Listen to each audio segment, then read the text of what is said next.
So John and अभिषेक, बहुत बहुत स्वागत है आपका इस कन्वर्सेशन में। ट्रेलर काफ़ी प्रॉमिसिंग है, काफ़ी लोगों को पसंद आया। हमने ट्रेलर लॉन्च फिल्म में आया था, काफ़ी आपका जो रोल है लगता है जितने भी आप रोल निभाए हैं अपने एक्शंस को या पर्सनली तो बहुत पसंद करते हैं आर्मी के कैरेक्टर, सोल्जर के।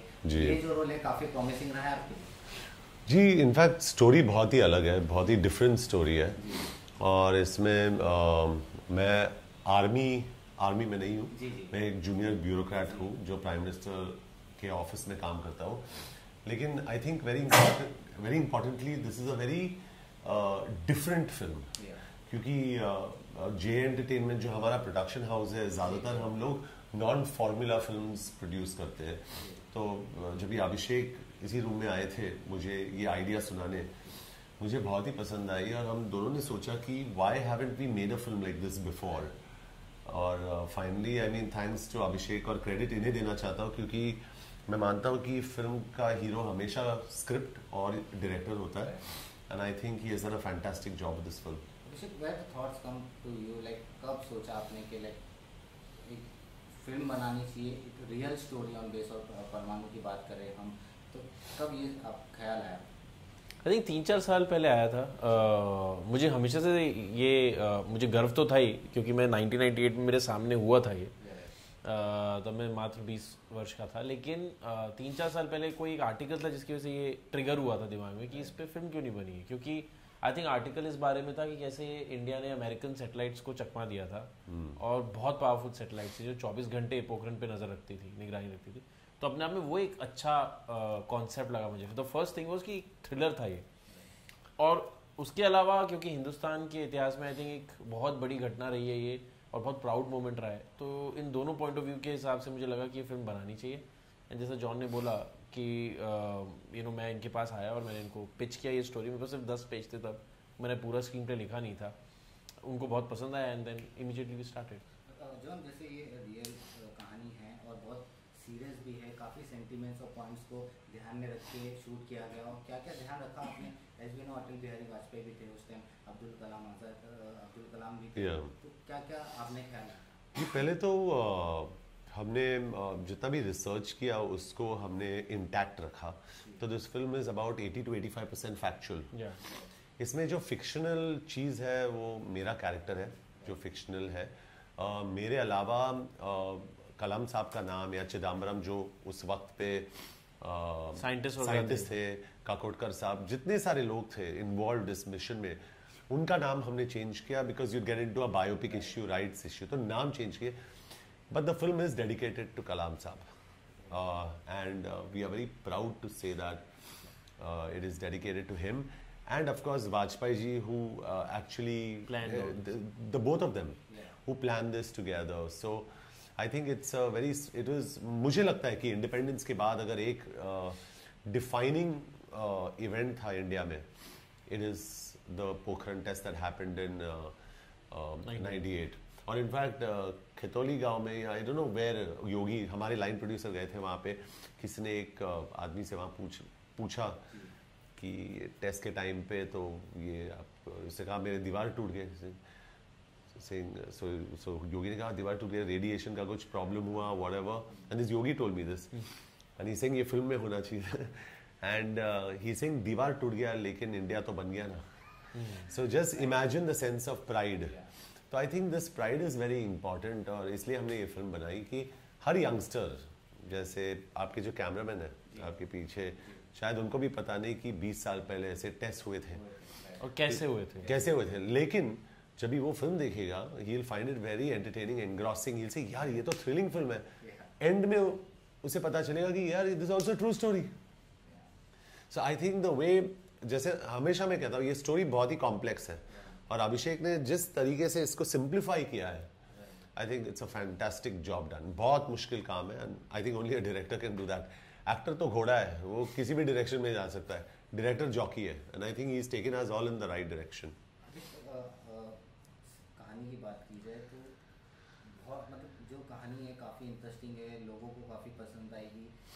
अभी तक बॉलीवुड के किसी ने क्यों नहीं सोचा ये, और और आपने ही मतलब आपने तो सोचा है कि पहले किसी ने, क्योंकि जितनी भी रियल स्टोरी बनी है, कोई बायोपिक बन रही है, ये जो स्टोरी है काफ़ी इम्पोर्टेंट है इंडिया को जानने के लिए, उसकी स्टोरी को जानने के लिए।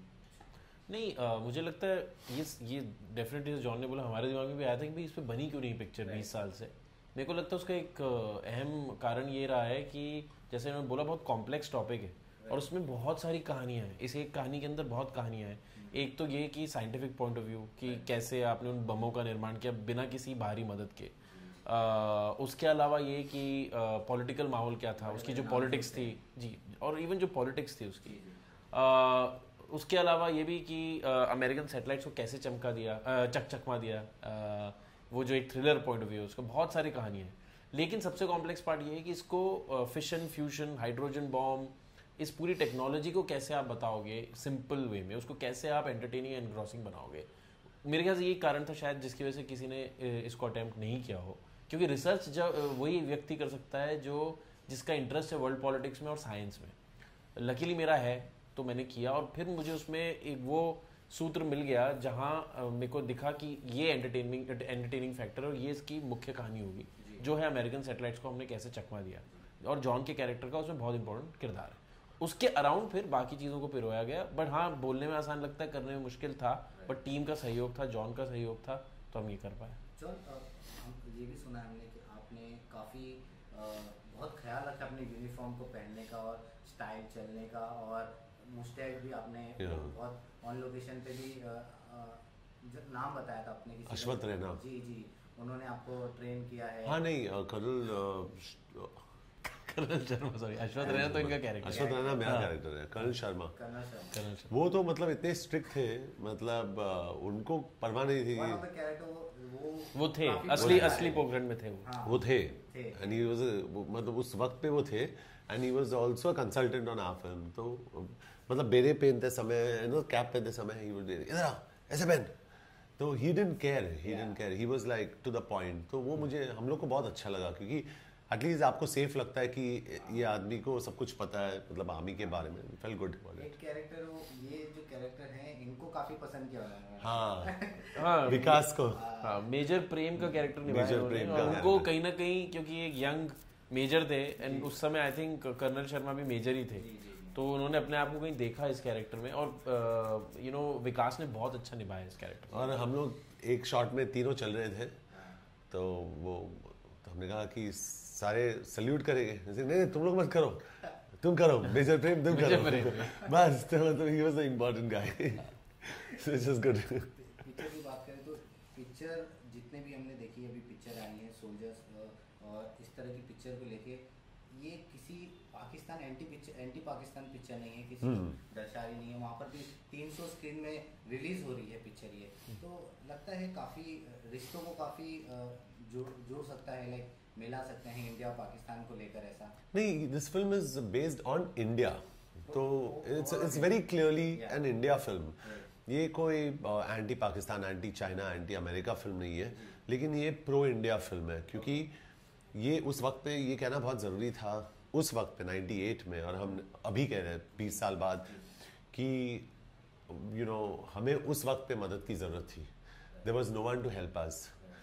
उस वक्त पे पाकिस्तान का जो एलाई था वो अमेरिका था, हमारे पास यूएसएसआर नहीं था, क्योंकि यूएसएसआर था ही नहीं उस टाइम पे। 17 small states it was broken into, there was Russia by the, so we had no help. तो हमें सस्टेन करना बहुत ज़रूरी था, and that's why we had to do this. तो ये इंडिया की कहानी है और हमने इंडिया का स्टोरी बोला है बस। We are not here to bash anybody else, we are here to just, हमें एक एंगेजिंग कहानी बनानी है, बस सिंपल। और जैसे पाकिस्तान जब हमने टेस्ट किया था, इंस्पायर हुआ था चाइना से बॉम्ब्स लेके टेस्ट करने के लिए, तो वैसे आई होप कि पिक्चर को देखने के बाद वो इंस्पायर हो अपनी खुद की परमाणु बनाने में। पॉसिबली। सो ठीक है, आई मीन हमारा फोकस पाकिस्तान नहीं है, जैसा मैंने बोला, ना चाइना है ना अमेरिका है, फोकस इंडिया है। और किसी को पिक्चर दिखाने का स्क्रीनिंग में आपके दिमाग में क्या? आई थिंक डेफिनेटली हम हमारे सोल्जर्स और साइंटिस्ट को, हमारे BRC DRDO के जितने लोग हैं उनको हम दिखाना चाहते हैं फिल्म, लेकिन क्योंकि इतने सारे कंट्रोवर्सीज थे और हमारे पास हमें बहुत कम टाइम मिला है प्रमोशन के लिए, we will show as many people as possible. we are very thankful to the Honorable High Court of Mumbai for actually, and Judge Kathawala for, giving a decision in our favor. So we believe in the judiciary system. Lastly, जाते हैं अपने viewers को picture के release date के बारे में. जी, परमाणु May 25th को release हो रही है. We are very excited about this film. ये एक बहुत ही अलग कहानी है. Entertaining है. 2 घंटे की फिल्म है. It's fantastic and everybody is going to love it. So please go watch it. Thank you, sir. Thank you. Careful. Good.